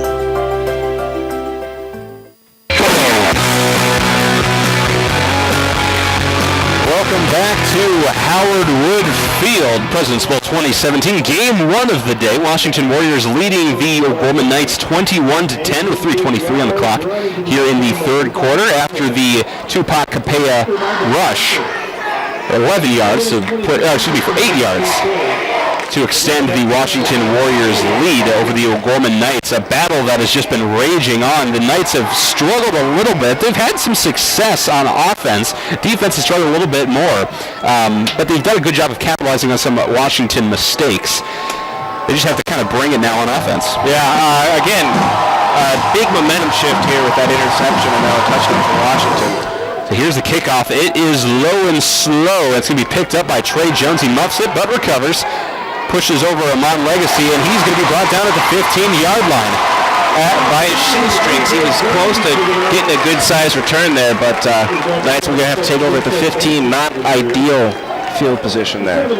So good special teams there by Washington with a shorter kick and great coverage downfield. So we'll see what Jason Popovich, head coach for O'Gorman, has drawn up for his offense this time around. Isaac Struck is in shotgun. He's got Amon Legacy to his right. 3 receivers out to his right, 1 to his left. Here's the snap. Drops back to pass. Looking left. Fires the ball down the left flats. It goes into the hands of Kenyon Bauer. He picks it up and falls down at the 34-yard line. The O'Gorman Knights first down. Gain of 19 yards on that reception. Great play there by the Knights, and those are the types of plays that are going to get you back in this game. And also swing the momentum, those big downfield plays. Kind of that psychological theory of momentum, things going my way or not my way. Exactly. It's a snowball effect. Might not be in the DSM-4 though, but who knows. Well, now we use the DSM-5. Oh, that's right. Here's the handoff to Amon Legacy. He dives up the middle and some great success on this run. Enough for a gain of about 6 or 7 yards, depending on the spot. Looks like they're going to spot it at the Knights' 39-yard line, so a gain of 6 officially. Great run by Legacy, powering through and fighting for as many yards as he can. 2nd and 4 for O'Gorman, wasting no time. 1 back, 3 receivers to the right, 1 to the left from the left hash. Here's the snap. Screen pass over to the right side. Looks like Kenyon Bauer runs up the right sideline, picks up the first down, and is brought down in Washington territory at the Warriors' 46. Kenny Bauer, just talk about a tremendous athlete. Oh yeah, he's extremely quick. Speed, yeah. You can see why the coaches keep giving him those swing passes and screen passes. He can take that ball and do something amazing with it in those situations. 1st and 10 for the Knights, officially on the Washington 46 from the right hash. Trips left. Struck, drops back to pass. Long ball down the right sideline, looking for Billion. Billion pushed and shoved a little bit, wants the pass interference call. Ball sails over his head, probably wouldn't have been able to catch it anyway. Yeah, it's one of those, ball was uncatchable, so they're not going to bother to throw a penalty flag there. 2nd and 10 then for O'Gorman, still on the 46. Couple adjustments, looks like, from the wide receiver corps. Be interesting to see exactly who Poppinga has in on these given plays. See how he's rotating in and out his wide receivers, as we know he's anticipating to do for the rest of the game. Got Tibbetts, Billion, and Trey Jones on the field right now. Two receivers to the one to the left, one wing back on the left side. He's going to put Bauer in motion, but hands it off to Amon Legacy. Legacy dives up the middle, will pick up 5 yards. Another good run. Legacy is quietly having a good day. Yeah, he is. Absolutely. And we talked about this for the past 2 games, how he's developed as a running back, and that's all good and fine. But when we look at a game like this against the top team in the state, and see the numbers that he's quietly been getting, I like the way you put that, quietly been getting, it's really going to start to add up, and that could contribute to a substantial portion of the Knights' offense in this game. 3rd and 5 from the 41. Here's the snap. Trips left for Struck, but he's going to throw it to Amon Legacy on the swing pass on the right side. He'll pick up about 2 yards before he's forced out of bounds. He'll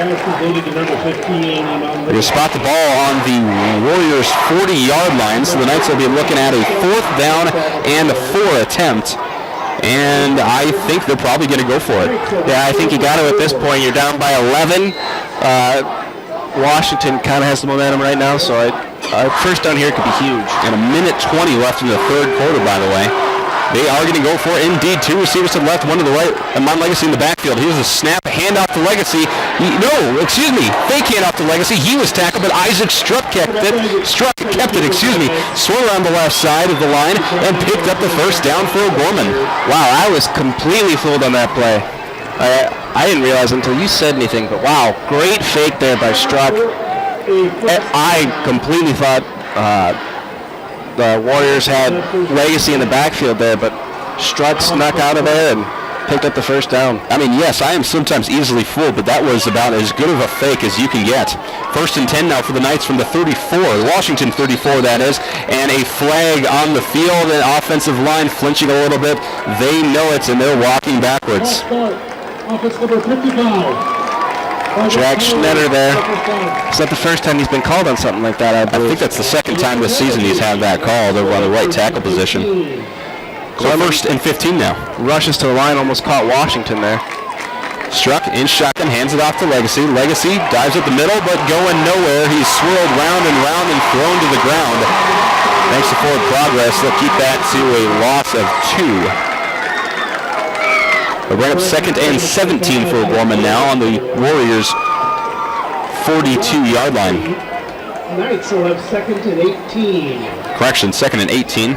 I can't count.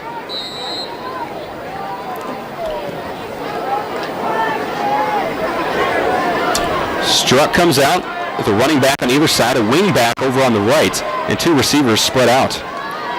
Puts Canyon Bauer in motion to the right side, drops back to pass, looking to the middle of the field, scrambling, rolls out right, throws it down the right sideline. He's got a wide open Bauer. Bauer picks up the first down as he lets one defender slip right past him. Beautiful game there by Canyon Bauer, 19-yard pass, and I should say a tremendous pass by Isaac Struck as well under pressure. Absolutely. He also had a good rollout to buy the time to find that man downfield. Ball will be placed on the 23-yard line, and a end of the quarter will roll around right about now. After 3 quarters of play, Washington Warriors lead the O'Gorman Knights 21-10 here in President's Bowl 2017. We'll step aside for 1 minute. You're listening to O'Gorman Knights football on the Lamb Catholic Radio Network. Jardine Construction is a general contractor of custom homes, remodeling, and commercial construction. They were founded in Humboldt, South Dakota. Jardine Construction works in close cooperation with project owners and customers when developing a plan for a building or home. Jardine Construction has lots available in Sioux Falls, Hartford, and Humboldt. John can be reached at 605-231-0830 and Tom at 605-261-6174. So you're trying to decide what preschool or kindergarten is best for your child? At Sioux Falls Catholic Schools, you'll know you've brought them to the right place. They'll get lots of one-on-one attention, discover new things, and grow in their faith. Your child will get the support and encouragement they need with an education that stands apart from the rest. Our schools will help you make lifelong friendships and become part of our community. Because when you're here, you're home. You belong at Sioux Falls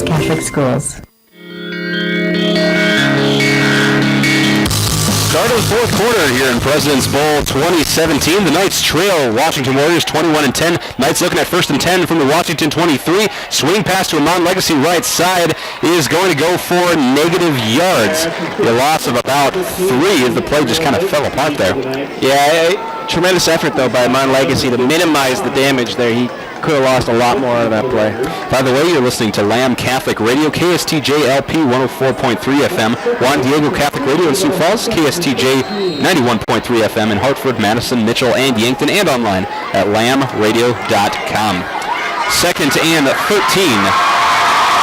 for the Knights on the Washington 26. Here's the snap, hand up to Legacy. He dives up the middle, makes up that ground he lost in the last play. A gain of about 4 yards to bring up 3rd and 9. Again, Legacy shooting up the middle there for a few yards there and making it more, I mean, it's 3rd and 9, but it's more manageable than it would have been. Right you are. The Knights will, I mean, in theory, need a touchdown. It's a 2-point game. It's a 2-score game. They could work potentially with a field goal, but really they need a couple touchdowns if they want to win. Here's the snap and the handoff. No, fake handoff to Legacy. Isaac Struck keeps it himself, and he'll be just short of the first down by about 2 yards. So what do you do now? It's a short field goal. Do you take it and hope for a 2-point conversion down the line? Or? Well, like I said, I think at this point, you probably just need to go for it. I mean, the question is, you go for the field goal and then maybe get the 2-point conversion later to tie it, or to win, excuse me? No, to tie it. It'd be a tie. Yeah. Or do you go for the touchdown and potentially just get the win? They're going to go for it here. 4th and 2. Handoff to a Legacy. He's got the first down and a couple more yards after that. Boy, he wanted it there. You could see him. He burst through the line and moved quickly for a short run in close quarters there. You know, I think that was probably the first time I've seen Amon Legacy just on a dead sprint through that hole. And that was perfect. Came with a lot of force as well, as you saw. It's the type of thing Capaya does on the other side. Absolutely. 1st and 10 for the Knights from the 11.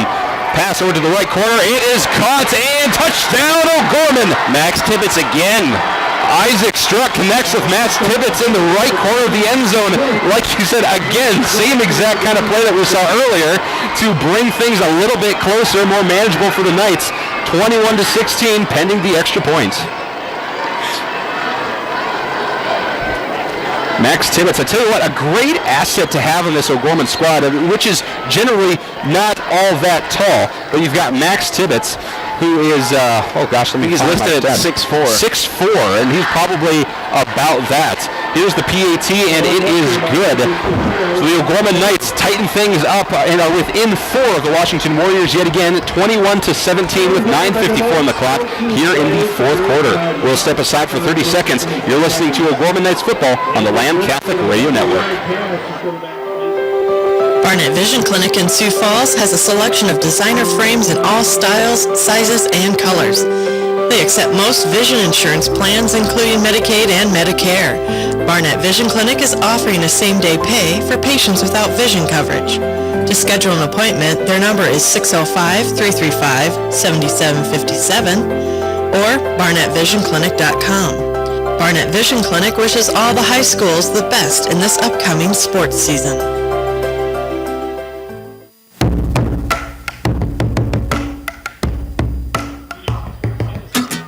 Welcome back to Howard Wood Field. Coming off of an O'Gorman Knights touchdown. Isaac Struck to Max Tibbetts for the second time in this game. Tightens things up 21-17. The Knights now within 1 touchdown of leading the Washington Warriors. And by the way, Mr. High, this is 17 points what the Knights are sitting at right now. More points than any team has scored on Washington combined so far this season. Yeah, it says a lot about this O'Gorman team and what they're able to do against arguably the best team in the state. I would say no contest best team in the state. Well, O'Gorman is making it a contest. They are. Good point. I'm sorry. I misspoke. You were 100% right. Making it a contest, but unanimously voted the #1 team in the state, I should say. A team, and for good reason. Yeah, absolutely. A team that is supposed to go undefeated for the 3rd year in a row. Yeah, 3rd time in a row. A little wind causing troubles with the kickoff here for the Knights. They've got, who is that down there? 13, Zach Norton holding for the kicker, Connor Pavelko. Wind picking up a little bit as we can see the flags blowing over to the side here. Pavelko squibs it. And a fair catch called on the kickoff. Well, we don't see that very often. A smart play, though. It's brought down by number 15, Zach Hines, who's been a great heads-up player for Washington so far. The Warriors will get the ball on the 25-yard line. I mean, for a squib kick, like 25-yard line, you take that. Yeah, absolutely. But now here it comes. What can they do with Kapaya? If you're Washington, you keep feeding him the ball. Absolutely, and run the clock down, which is now at 9:52 here in the fourth quarter, and Knights are down by 4, 21-17. Jaden Johansson, he's got two players in the backfield, a shotgun pistol kind of formation. Actually, it's just straight up pistol, for being honest. Hand off to Kapaya. He goes at the middle, but then goes left. He's pushed out of bounds at the 26-yard line, gain of 3. Check that, gain of 2. Yeah, good work there by the Rubber Knights defense to swarm speedy running back for Washington. Bring up 2nd and 8 for Washington on their own 27. O'Gorman in their 4-3. Everybody played up just a little bit, though. Johansson in shotgun, hands it off to Kapaya. Kapaya dives up the middle and is struggling, but breaks past a couple more players. That should be enough for a first down. Yeah, Gorman playing up there, obviously, because everybody knows who's getting the ball right now. A gain of 8. And yeah, so Washington first down. Ball now on the Washington 35. Left hash still. Jaden Johansson comes out in shotgun with Kapaya immediately behind him. He's got two receivers to work with out on the right side. Linebackers show blitz. Here's the handoff to Kapaya, and Kapaya is going to be stuffed immediately on that linebacker blitz. A late flag coming in, though, as Kapaya is laying on the ground, taking his time getting up, and looks like he's got another leg cramp on his right leg. I'm not sure what the flag is. It did come in late, so... Washington seems like it is on O'Gorman.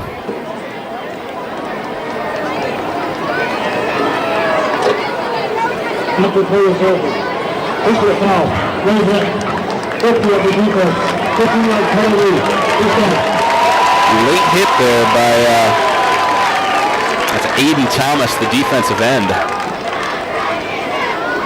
Not what you want if you're O'Gorman. You had a good play against the speedy running back, and now you're giving them 15 free yards. And putting the ball in your own territory at that. The ball is now going to be placed on the Knights 49. Tupac Kapaya got everything stretched out, so he'll have to take the play off. Struggled a lot with that right leg throughout this game. Seen him limp on more than one occasion. So here come the Warriors. Fresh set of downs. Here's Johansson. Fakes the handoff. Screen right. It's caught by Utek. Utek drives up the right sideline. Pushed out of bounds by Kenyon Bauer. That'll be a gain of 11 yards and a Washington first down. Ball spotted on the 38, over on the right hash. Number 12, Kenyon Bauer coming next. Gain of 11 and another first down for the Warriors. Warriors continuing 1st and 10. Looks like Kapaya is still going to sit on the sideline for a little bit longer. Well, not. Oh, yeah. The numbers here. Here's the screen.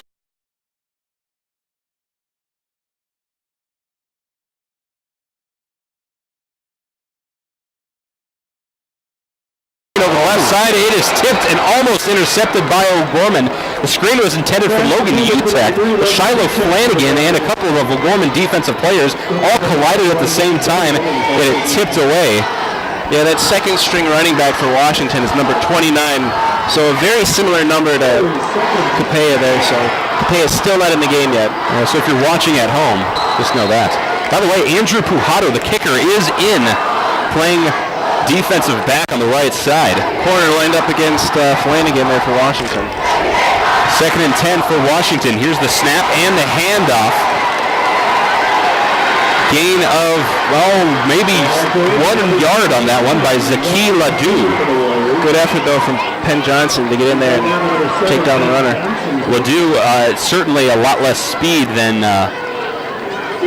starting running back Tupac Kapaya. But yes, gaining 1 yard officially. It'll bring up 3rd down and 9 for Washington from the O'Gorman 37. Washington offense is showing pass. Two receivers either side. Johansson in shotgun. One back. Here's the snap. Fakes to Ledoux. Steps up. Fires it down the middle of the field and way over the head of his intended receiver. Not a chance there. Logan Utek is supposed to catch it. Flag in the backfield. It might be holding. Might be holding. It could be a late hit on the quarterback. Wilson. No. It is going to be on Washington. There's a flag on the play. Jaden Johansson is laying on the ground. Looks like he might have been shaken up a little bit as he was tackled as he passed. Pops right up, though. The training staff does not come on the field, so he can stay in the game. The referees are trying to figure out what they want to do with this. Well, I think Gorman was trying to figure out whether or not they want to accept it or decline it. Right. And a smart call there by Jason Popping. They'll bring up 4th down and 9 for Washington, and they're going to bring on the punt unit. And you hear this Washington crowd being upset about either the call or the fact that they're not staying on the field, but Washington's quarterback, Jaden Johansson, did not look pleased at being called off the field. So punting for the Warriors is number 20, Brock Walker, back to return for the Knights, mixing it up a little bit with Trey Jones and looks like number 2, that's Max Tibbetts back to return. Tibbetts is going to get it. No, that's Billion. No, Billion, Nick Billion has it. He fields it at about the 10-yard line and brings it all the way up to the 19. An injured Knight on the ground, though. Number 11, Noah Reeves, slow to get up. He's kind of rolling on the ground. Looks like quad injury.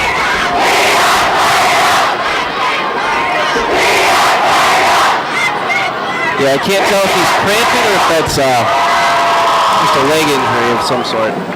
We'll see. Trainer extraordinaire Rochelle Loretz is going to attend to the injured Reeves. By the way, she hates when I call her that because she knows it's true. The Knights are going to head over to their own sideline, and the Warriors will follow suit. Knights will be looking at 1st and 10.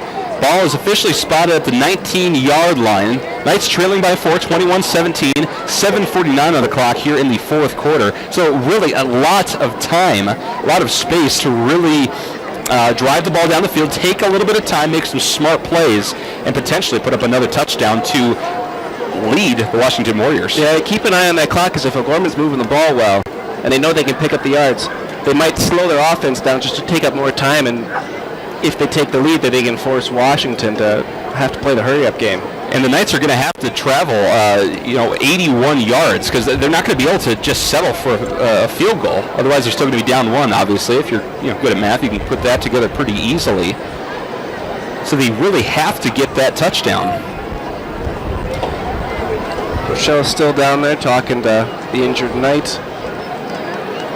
Noah Reeves looks like he's raising his left leg up, and he's experiencing a little bit of pain, maybe some cramping, maybe it's something more. He's joined by assistant coach Beavers. He's going to walk off with very slowly. Yeah, with the help of his assistant coach. Father Haggerty has joined the group as well. Maybe just a deep bruise, a Charlie horse, or maybe even a deep cramp. But we will see as Noah Reeves makes his way off the field. Hope it's nothing serious with how slow he's moving. But yeah, we have thoughts and prayers with him and a speedy recovery. Never like to see injuries from either team. That's really the first serious injury we've seen all game. All right, so both teams are on the field as Reeves has almost reached the sideline. It'll be 1st and 10, like I said, for the Knights. Ball on the 19 still. Struck will have 1 back, 2 receivers to his right on the short side, 1 to his left. It looks like Penn Johnson out on the wide. Here's a snap and a pass, slant pass to Penn Johnson. It's intercepted by Washington. Picked up by number 5, Nate Freeze. It just kind of slipped into his hands as Penn Johnson couldn't quite get to the ball. I got to look at this replay because that is an incredible play if it is what I think it is. Yeah, refs are signaling a first down for Washington, but just kind of slipped out of Penn Johnson's hands and straight into the hands of Nate Freeze. Unfortunate bounce there, I guess is the only thing you can say for Gorman. It wasn't a bad throw. Penn Johnson did have to dive for it. Yes. Or I should say it wasn't a dangerous throw. No, I think it was good placement. Penn just needed to get his hands on it, at least. If nothing, knock the ball away instead of let it go through. Easier said than done, of course, but coulda, shoulda, woulda. This is the situation they're in now. Ball on the 33, Washington with a fresh set of downs. Here's the handoff to Tupac Capea, who's back in, it looks like. He is a lot slower. He came off with a little bit of leg cramp and did not move very well in that last play. He's still not moving well. A little bit of a hitch in his giddy up there. So play was a loss of 1, by the way. Bring up 2nd and 11 for the Warriors. Over on the right hash, Johansson will have Capea behind him. A wing back on the left side, 2 receivers over on the right on the short. Here's the snap, hand up to Capea.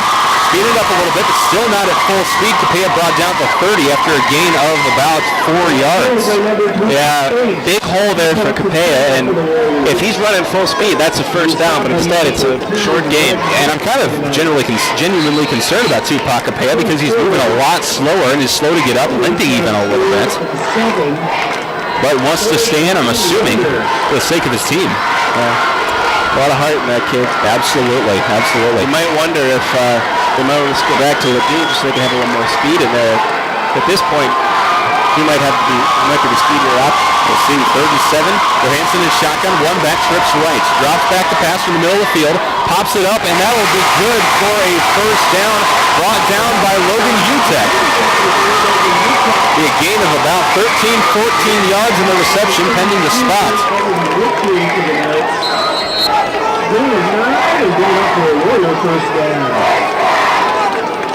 Now what you wanted to do tonight, now they're getting closer and closer. They might be able to get a field goal in here, even if the Knights do hold them up.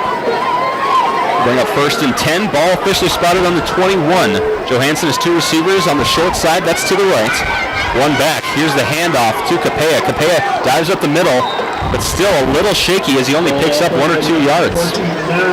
Knights D-line, they're getting lots of pressure and getting a good push and holding them to 1 yard there. Number 44, Jack Newman. End of the yard, Warriors have 2nd and 9.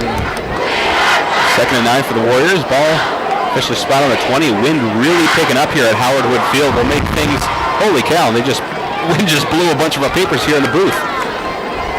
It'll make things very interesting for the second game of President's Bowl 2017 between the Lincoln Patriots and the Roosevelt Rough Riders. Here's the snap to Johansson, hand off to Capea again. He goes left, breaks 1 tackle and another, spins past the 3rd Knight. He's grabbed by one of his offensive linemen and pulled forward for a Washington first down.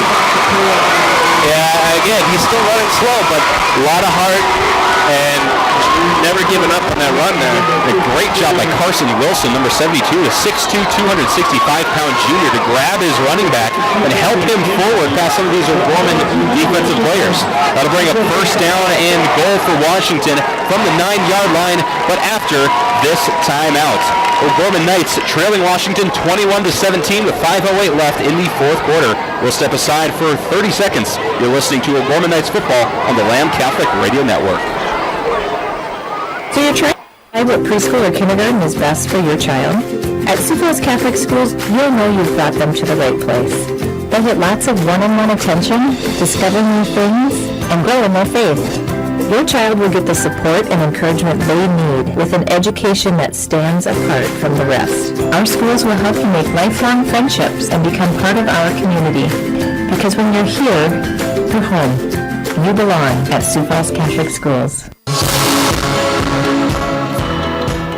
5 minutes to play in the 4th quarter here at President's Bowl 2017. Game 1 between the Washington Warriors and the O'Gorman Knights. Warriors lead 21-17, but they're knocking on O'Gorman's door. Ball on the 9. O'Gorman's 9, I should say. Fresh set of downs. The stop here for the O'Gorman Knights would be huge and would more or less keep the Knights in this game. Here's Johansson. With 1 back, he hands it off to Capea. He dives forward to pick up about 4 yards on the carry. Tupac looking to be gaining a little more speed here. Looking a little better. 2nd and goal from the 6 is the spot. Same formation as last play. Again, handoff to Capella. Capella dives up the middle. Will he make it? And he is in the end zone. Touchdown, Washington. Not what you wanted for a woman there. Tupac Capella fighting for every single inch of that carry. Yeah, even with the bum leg, he's still able to fight. And calls it Gorman Heck. 27-17, extend their lead to 10, pending the extra points by Brock Walker. Walker lines up his kick.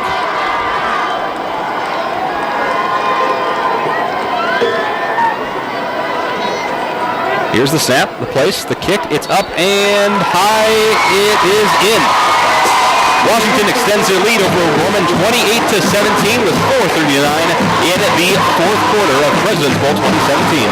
We'll step aside for 30 seconds. You're listening to Womanites Football on the Lamb. Dr. Beecroft and First Class Dental Care are proud supporters of Lamb Catholic Radio.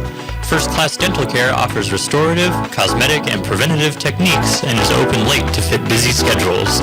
Their aviation-themed office works to provide first-class services. Their number is 271-9330 and can be found online at firstclassdentalcare.com. Thank you to Dr. Beecroft and First Class Dental Care for your support of Lamb Catholic Radio.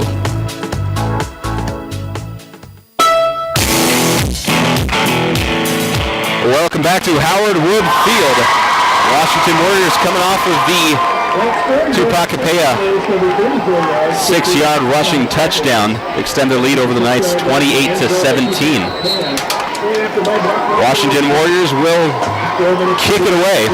Back to return for the Knights. Trey Jones and Mount Legacy.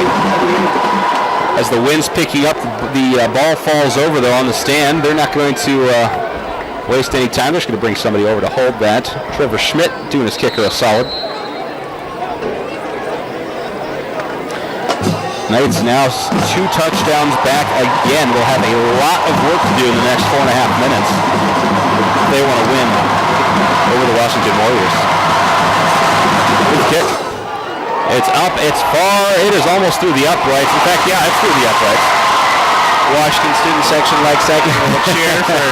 They don't get any points for it, but it's still fun to, when you're with your high school classmates, get rowdy and cheer for something like that. But yeah, it's pretty cool. Well, I think that's mostly the wind there. I would agree. Yes, a very strong wind. I don't have the exact numbers, but I would venture we have at least a 10-15 mile an hour wind ripping through Howard Wood, which, I mean, if you've been here, you know it's kind of a wind tunnel and make things interesting. Knights, a lot of ground to cover from the 20. Isaac Struck drops back the pass, throws it up the middle, and the ball is lost. Canyon Bauer. Yeah, Canyon had his hands on it, and then he dropped it. The ball kind of hung in the air a little bit. Washington had a chance for another interception there, but thankfully for the Knights, the ball drops to the turf. So 2nd and 10 for the Knights. By the way, we forgot to mention a special shout out to Dan Johnson, who's actually in what he calls the motherland or something. Holy Land. Yeah, he used Holy Land. He's out watching the Notre Dame Fighting Irish today. Father Ed Anderson. Here's the handoff to Amon Legacy up the middle. Nothing doing on this carry. Mr. Alex, thank you very much for filling in up here. Yeah, no problem. Doing a fantastic job. It's been fun.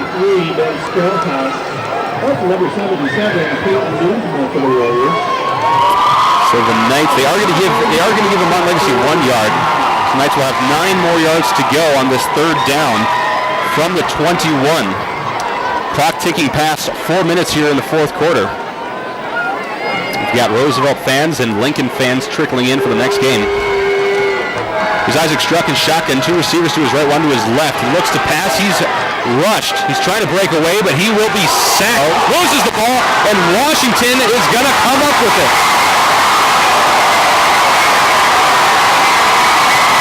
Isaac Struck lost the ball, and it was Brock Walker, the kicker / DB, on the coverage after the ball was knocked around a few times on the floor.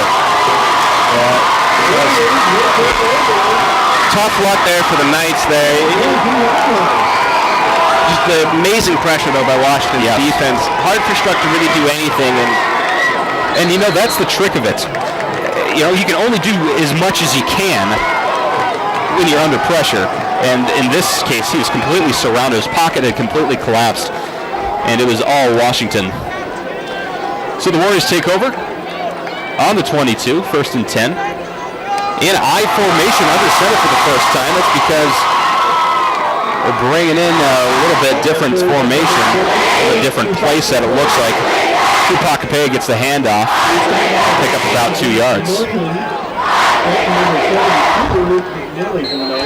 We have 2nd and 8 for the Washington Warriors. That threw me off a little bit there, I'll be honest, with the goofy formation there.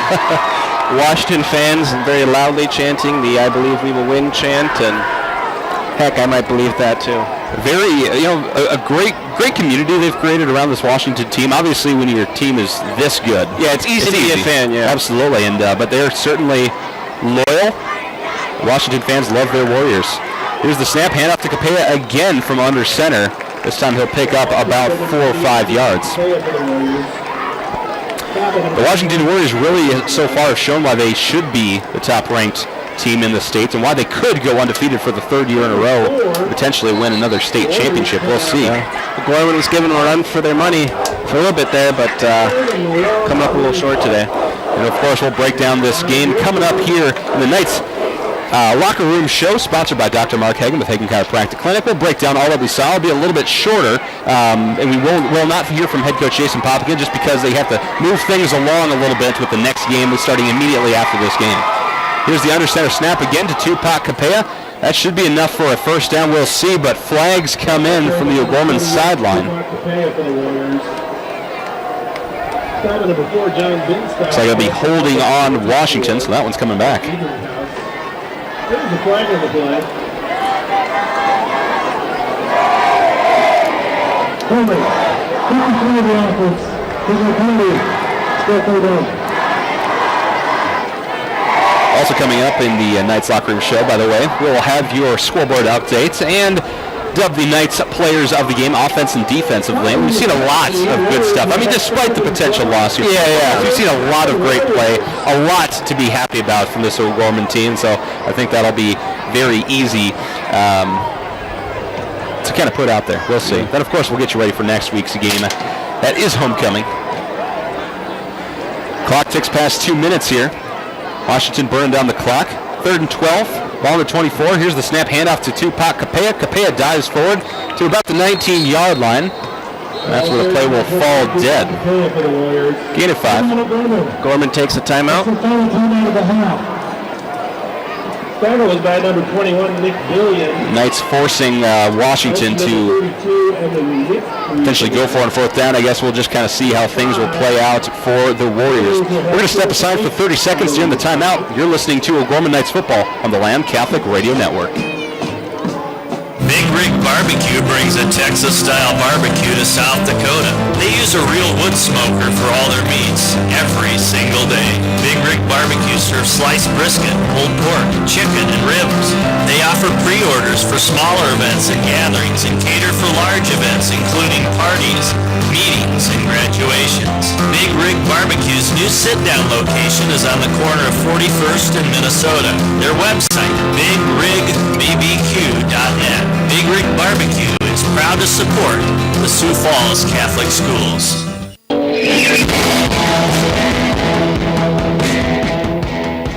Welcome back to Howard Wood Field, President's Bowl 2017. Game 1. O'Gorman Knights trailing Washington Warriors 28-17. 1:46 on the clock in the 4th quarter. Warriors looking at 4th and 8 from their O'Gorman 20, excuse me.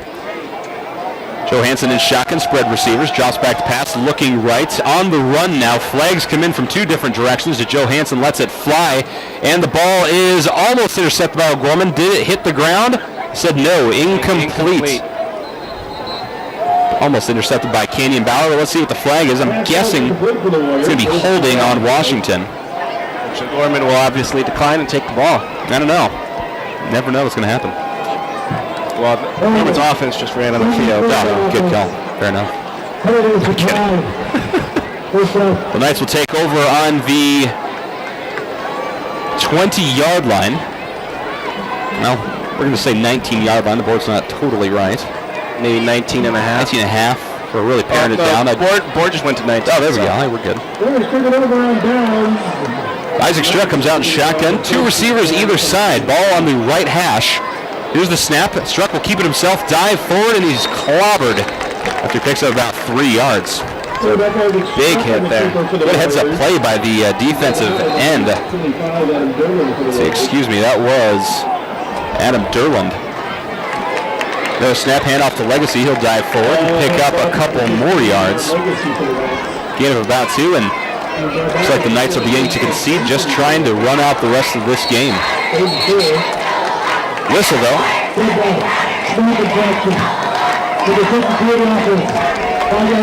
Snap infraction on Kenley Lamberty, the center. If you're not sure what that is, basically when the center comes up, they can't readjust the ball. They can grab it and bring it to the right level. You usually snap it about an angle, but if you grab the ball, pick it up, and even put it down in the same spot, it's a flag and a 5-yard penalty. Yeah, Knights rushed up to the ball there to run a quick play, and that's probably what confused them there. 3rd and 9, here's a snap. Struck looks to pass, but he's going to be grabbed by the ankles and sacked by number 17, Seth Benson. Loss of a handful of yards, 5 to be exact, to bring up 4th and 14 for the Knights, back at their own 15-yard line. Knights will more than likely just run out the clock a little bit more. Clock at 26 with the play clock's at 22. Here's the snap and the pass over the middle, incomplete. And they'll turn the ball over to the Washington Warriors. And with that, the Warriors will more than likely come out in victory formation. Take a knee and put this one in the books. I mean, it's always a bummer when O'Gorman loses, and I say that from this radio station standpoint because we are a Catholic radio station that follows the O'Gorman Knights, so it's a bummer for a majority of our listeners.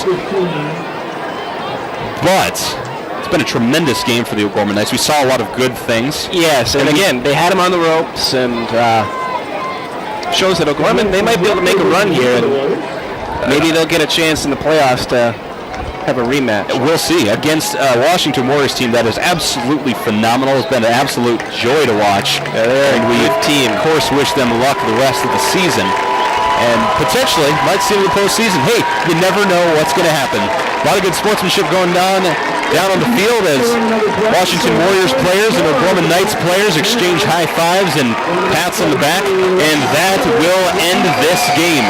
The O'Gorman Knights fall to the Washington Warriors 28-17 to earn their first loss of the season in President's Bowl 2017. We're going to step aside. When we come back, we will break down everything that we saw in the Knights Locker Room Show, sponsored by Dr. Mark Hagen with Hagen Chiropractic Clinic. That's just a couple minutes away right here on the Lambs Catholic Radio Network. Barnett Vision Clinic in Sioux Falls has a selection of designer frames in all styles, sizes, and colors. They accept most vision insurance plans, including Medicaid and Medicare. Barnett Vision Clinic is offering a same-day pay for patients without vision coverage. To schedule an appointment, their number is 605-335-7757 or barnettvisionclinic.com. Barnett Vision Clinic wishes all the high schools the best in this upcoming sports season. Sioux Equipment Company can fix, sell, and repair gas pumps, tanks, and air compressors. They also offer sales and services for lifts, signs, decals, and tank truck equipment in Sioux Falls and the surrounding areas. Sioux Equipment Company is located at 1310 East 39th Street in Sioux Falls, just off of East Benson Road. They can be reached at 605-334-1653. A stiff neck that is very painful is a common condition called torticollis. It is caused by an underlying misalignment of the neck bones pinching the nerves that cause muscle spasms and pain. Dr. Mark Hagen with Hagen Chiropractic Clinic in Sioux Falls treats this condition. Dr. Mark is located at 14th and Cliff, 6 blocks north of Avera Hospital. Hi, this is Dr. Mark Hagen with Hagen Chiropractic Clinic. Don't say ouch, call me at 361-OUCH.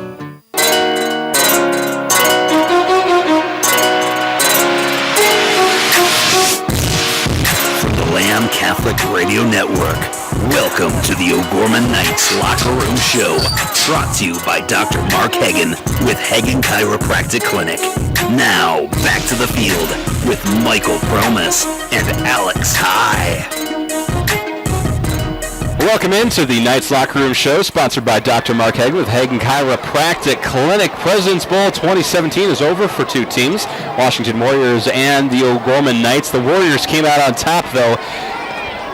28-17 victory over the O'Gorman Knights, but the O'Gorman Knights certainly gave them a run for their money. At one point, it looked like O'Gorman might even lead the Washington Warriors, but due to a couple interceptions from the Knights, it quickly dashed those hopes, and the Warriors came out on top with their third victory of the season, moving 3-0, and the Knights fall to 2-1 as they're handed their first loss. But overall, tremendous game by both teams. I think we saw the caliber of football team that the Washington Warriors are, which is just a tremendous football team. Great athletes, well coached. The O'Gorman Knights, we saw a lot from them as well, specifically how they stack up against heavy adversity, how they can be mentally challenged and still play some of their best football, and just their versatility as a team, especially with their wide receiver core. Yeah, deep wide receiver core. Again, mental toughness came into play here again. Unfortunately, the mental toughness wasn't enough to carry them in this one. Not that they were doing anything wrong mentally, it's just you're coming up against a tough Washington team, and if you're not 100% perfect, it's really hard to beat these guys. You know, that's the truth of it. I mean, if the Knights were absolutely perfect, and I don't mean, picked up 5 yards on every run or completed every pass. I don't mean that, but if they would have cut out any kind of penalties or interceptions, the Knights would have easily walked away with this win. Yeah. Easily. But they had a couple silly penalties that really put them back and made things difficult for them early on. And those 3 interceptions from Isaac Struck really just took the wind out of the O'Gorman offense. Uncharacteristic of the way Struck very uncharacteristic, but speaks to the pressure that Washington was able to put on defense. There was that first interception. Yeah. That was completely chalked up to pressure there. Absolutely. So I think we saw some great football from the O'Gorman Knights. I look forward to seeing these two teams play against each other. I mean, a great football game overall. Both teams played very well, and always a bummer for an O'Gorman radio station to have the Knights lose. But I'm happy with the loss. A lot you can point to and say, hey, we did this well. Like, I really hope Coach is saying to them right now, hey, don't hang your heads too much on this one. We played a really tough team. We had them on the ropes. It was a good game for us. Absolutely. And, I mean, you look at the stats for this thing. O'Gorman Knights, 59 plays versus 72 from Washington. You look at the yards, though. 59 plays for OG, 322 yards versus 72 plays from Washington, 388 yards. Those are great numbers. That's great. That's a great ratio. Yeah. I mean, that puts O'Gorman almost in line with Washington. We've definitely got to have a higher average yards per play. I don't think we have that listed anywhere, but we might have a average yards per play. We might. We'll find that number. We'll do the maths. Yeah, I'll get on my calculator. Do the math. But the O'Gorman Knights put up 223 passing yards versus 156 from Washington. Now the big difference is Washington dominated the ground game with 232 rush yards versus only 90 from O'Gorman. Washington also put up 26 first downs versus 19 from OG. And of course, we had the 4 turnovers from O'Gorman. The fumble loss, 3 interceptions, and really that is what caused O'Gorman to really struggle. Well, Michael, if you look at it, there was twice in the second half where O'Gorman could have took the lead against Washington. Mm-hmm. The first instance was 14-10 at their 4-yard line and struck through that interception. And that would have been really interesting to see how Washington reacted, because they would have been behind for the first time all season long with that play. That was just a really late throw there. And then we had another chance, and then we had that interception to Penn Johnson, down 6. We could have took the lead if we had scored there too. And it was really tough, too, for us in the fourth quarter going against that win. That was just unfortunate for O'Gorman, too, offensively, because it kind of really limited what they could do. Right. You know, when you're behind, you really have to throw the ball, and then you go against that wind, which is Howard Wood Field. That really hurt O'Gorman in the fourth quarter. The wind tunnel, that is Howard Wood Field when you get a steady breeze. And it really picked up here in the fourth quarter. Like I mentioned, it blew our papers across the bench. But you were doing math. And O'Gorman, average yards per play, we had that. So I think what that shows is, like, Washington, when they had the ball, they they carried the ball and they ate up the clock and had a lot of long drives. Yeah, 5.4 yards per play for O'Gorman, and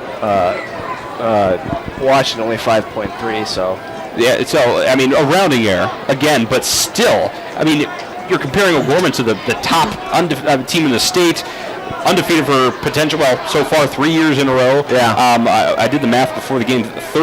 This is 34 consecutive wins over the past 3 years in the Washington Warriors, something like that. It's an impressive number. It's an impressive number, absolutely. And one thing, Michael, too, it's hard to win when you lose a turnover battle 4-0. Right. Well, especially if you play a team as good as Washington. O'Gorman had 4 turnovers, Washington had nothing. 2 of those turnovers led to 10 points for Washington, too. So, I mean, at the end of the day, generally in football, whoever wins a turnover battle wins the game, and Washington did that tonight. Certainly held true, absolutely. All right, let's take a look at some of the stats for today's game. We'll start with the O'Gorman Knights. Rushing for the O'Gorman Knights is Isaac Struck. He had 8 rushes for 42 yards, 1 fumble from him as well. Amon Legacy, 13 rushes for 31 yards. We had not John Binstock, Evan Witry, 4 rushes for 25 yards from him. And